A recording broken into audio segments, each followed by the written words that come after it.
इस कहानी की शुरुआत एक ऐसे मुख्यमंत्री से होती है जिन्होंने अपने सपनों को साकार करने के लिए 500 करोड़ रुपए का खर्च करते हुए एक विशाल पहाड़ को काट दिया। यह निर्णय सिर्फ एक भव्य आवास निर्माण की कहानी नहीं है, बल्कि यह राज्य के विकास, पर्यावरणीय संतुलन, सामाजिक प्रभाव और राजनीतिक विवादों की एक जटिल दास्तां भी है। आज हम इस YouTube वीडियो में जानेंगे कि कैसे मुख्यमंत्री जगनमोहन रेड्डी ने अपने निजी महल के लिए पहाड़ काटने का फैसला किया और इसके पीछे की वास्तविकता क्या है। पहाड़ी पर पहला कदम।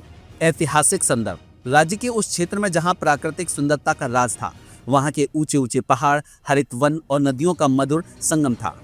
स्थानीय लोगों के लिए यह पहाड़ न केवल एक भौतिक संरचना थी, बल्कि उनकी सांस्कृतिक पहचान का भी हिस्सा थी। परंतु मुख्यमंत्री जगनमोहन रेड्डी ने एक दिन यह निर्णय ले लिया कि इसी पहाड़ी तलहटी पर वे अपना महल बनवाएंगे। उनके अनुसार यह कदम राज्य के विकास के नए अध्याय की शुरुआत करेगा। 500 करोड़ रुपए का यह प्रोजेक्ट शुरू करने से पहले राज्य के आर्थिक, सामाजिक और पर्यावरणीय पहलुओं पर गहन विचार विमर्श किया गया था। रेड्डी का कहना था कि पहाड़ काटने से राज्य के आधारभूत ढांचे में सुधार होगा, सड़कें बनेंगी, रोजगार के अवसर बढ़ेंगे और निवेश की नई राहें खुलेंगी। लेकिन यह कदम जितना आकर्षक लग रहा था, उतना ही विवादास्पद भी था। निर्णय के पीछे की मानसिकता। मुख्यमंत्री ने कई सार्वजनिक संबोधन में बताया कि यह परियोजना केवल उनके निजी सपनों का नहीं, बल्कि राज्य के विकास का प्रतीक है। उनका कहना था कि जब तक हम अपनी परंपरा और प्राकृतिक संसाधनों को संतुलित रूप से विकसित नहीं करेंगे, तब तक हम आधुनिकता की ओर कदम नहीं बढ़ा सकते। इस परियोजना से स्थानीय लोगों को रोजगार मिलेगा, बुनियादी ढांचे में सुधार होगा और पर्यटन के क्षेत्र में भी नई संभावनाएं उभरेंगी। लेकिन वहीं दूसरी ओर पर्यावरणविद, समाजसेवी और विपक्षी नेताओं ने इस फैसले पर बड़ा प्रहार किया। उन्होंने सवाल उठाया कि क्या 500 करोड़ रुपए का खर्च एक निजी महल बनाने के लिए उचित है, जबकि राज्य की अन्य आवश्यकताओं जैसे शिक्षा, स्वास्थ्य और बुनियादी सुविधाओं में भी निवेश की जरूरत है। स्थानीय निवासियों का मानना था कि पहाड़ काटना उनकी सांस्कृतिक विरासत को मिटा देगा। निर्माण प्रक्रिया। पहाड़ काटने की चुनौती। प्रोजेक्ट की शुरुआत हुई अत्याधुनिक मशीनरी और विशेषज्ञों की टीम के साथ। पहाड़ काटने की प्रक्रिया में भारी क्रेन, ड्रिल मशीनें और विशाल ट्रकों का उपयोग किया गया था। यह काम इतना जटिल था कि विशेषज्ञों ने कहा कि पहाड़ी ढलानों पर काम करना मानो प्राकृतिक आपदा से लड़ने जैसा है। निर्माण स्थल पर हर दिन नए रिकॉर्ड स्थापित होते देखे गए। मशीनों की गड़बड़ियां, मौसम की अनिश्चितताओं और सुरक्षा संबंधी चुनौतियों के बावजूद टीम ने लगातार मेहनत की। स्थानीय मजदूरों ने बताया कि उन्हें शुरुआत में इस प्रोजेक्ट के बारे में कोई जानकारी नहीं थी, लेकिन बाद में उन्हें अच्छी तनख्वाह और सुविधाएं मिलने लगी। मजदूरों ने अपने अनुभव साझा करते हुए कहा कि यह काम बेहद चुनौतीपूर्ण है, पर हमें भरोसा है यह हमारे राज्य के विकास में योगदान देगा। वित्तीय विवाद और 500 करोड़ रुपए का खर्च।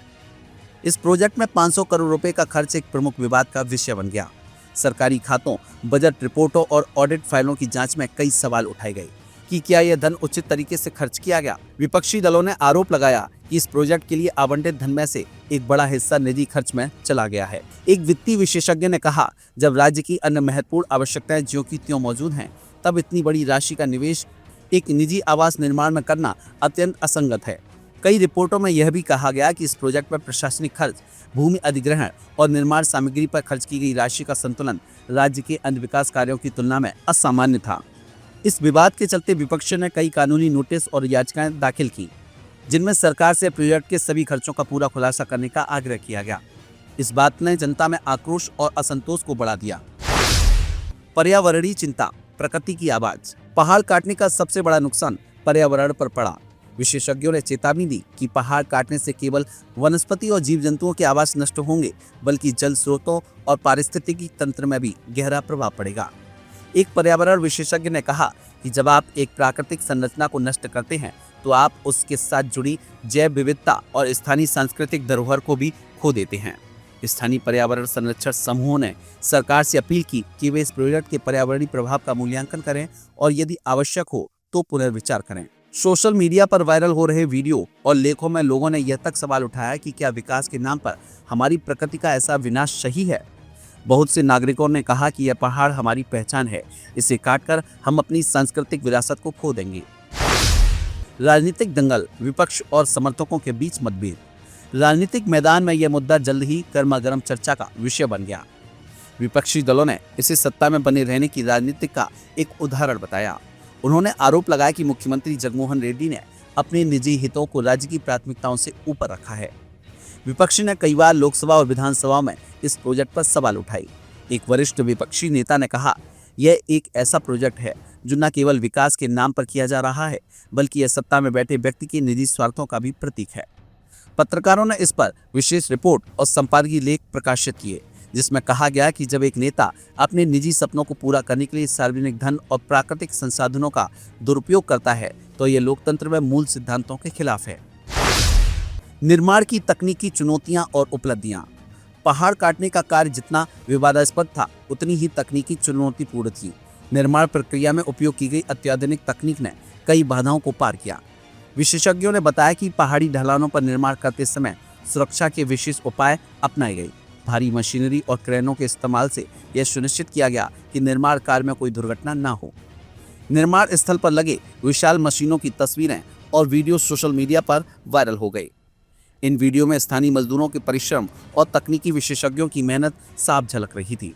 एक इंजीनियर ने कहा, यह प्रोजेक्ट अपने आप में एक चमत्कार है। तकनीकी समस्याओं के बावजूद टीम ने मिलकर इस चुनौतीपूर्ण कार्य को सफलतापूर्वक पूरा किया है। निर्माण के दौरान मशीनरी की गड़बड़ियां, मौसम की अनिश्चितताएं और अन्य अप्रत्याशित समस्याओं का समाधान करने के लिए विशेषज्ञों ने दिन रात मेहनत की। यह परियोजना तकनीकी उपलब्धियों का एक उत्कृष्ट उदाहरण बन गई, जिसे आने वाले समय में अन्य प्रोजेक्ट्स के लिए प्रेरणा के रूप में देखा जाएगा। मुख्यमंत्री का दृष्टिकोण, विकास की नई दिशा या आत्मग्लानि। मुख्यमंत्री जगनमोहन रेड्डी ने कई अवसरों पर इस प्रोजेक्ट के महत्व पर जोर दिया। उनके अनुसार यह प्रोजेक्ट सिर्फ मेरे निजी सपनों का नहीं, बल्कि हमारे राज्य के भविष्य का निर्माण है। उन्होंने कहा कि इस प्रोजेक्ट से राज्य के आर्थिक ढांचे में सुधार होगा, स्थानीय रोजगार के अवसर बढ़ेंगे और पर्यटन तथा निवेश के नए द्वार खुलेंगे। रेड्डी का दावा था कि इस पहाड़ को काटने से राज्य की बुनियादी संरचनाओं में सुधार होगा। उनका कहना था, यह एक नई शुरुआत है, एक नई उम्मीद है जो हमारे राज्य को एक नए युग में प्रवेश कराएगी। परंतु उनके इस बयान के बावजूद कई विशेषज्ञों और आम जनता के बीच सवाल उठा कि क्या यह विकास का सच्चा मार्ग है या सिर्फ सत्ता में बने रहने की राजनीति का एक हिस्सा। समाप्ति और अंतिम विचार। 500 करोड़ रुपए का खर्च करके एक विशाल पहाड़ को काटकर महल का निर्माण करना एक ऐसा कदम है जिसने राज्य की नई पहचान को जन्म दिया। यह कहानी न केवल एक भव्य निर्माण कार्य की है, बल्कि यह विकास, पर्यावरणीय संतुलन, सामाजिक जिम्मेदारी और राजनीतिक विवादों की एक जटिल दास्तां भी है। जब हम पीछे मुड़कर देखते हैं तो स्पष्ट होता है कि विकास का रास्ता हमेशा सीधा नहीं होता। इसमें कई बार विवाद, संघर्ष और चुनौतियां आती हैं, लेकिन यदि हम संतुलित दृष्टिकोण अपनाकर पारदर्शिता और सामाजिक सहभागिता के साथ आगे बढ़े तो ऐसे प्रोजेक्ट से दीर्घकालिक लाभ प्राप्त किए जा सकते हैं।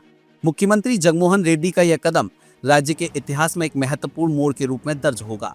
चाहे इसे विकास की नई क्रांति के रूप में सराहा जाए या सत्ता में बने रहने की राजनीति का एक हिस्सा माना जाए, यह परियोजना हम सभी के लिए एक सीख छोड़ जाती है।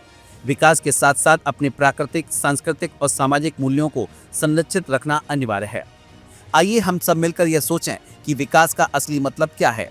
क्या हम ऐसे प्रोजेक्ट्स के जरिए केवल भव्य दिखाने के लिए अपने संसाधनों का दोहन करें, या फिर संतुलित विकास के जरिए आने वाली पीढ़ियों के लिए एक बेहतर, हरित और न्याय संगत भविष्य का निर्माण करें?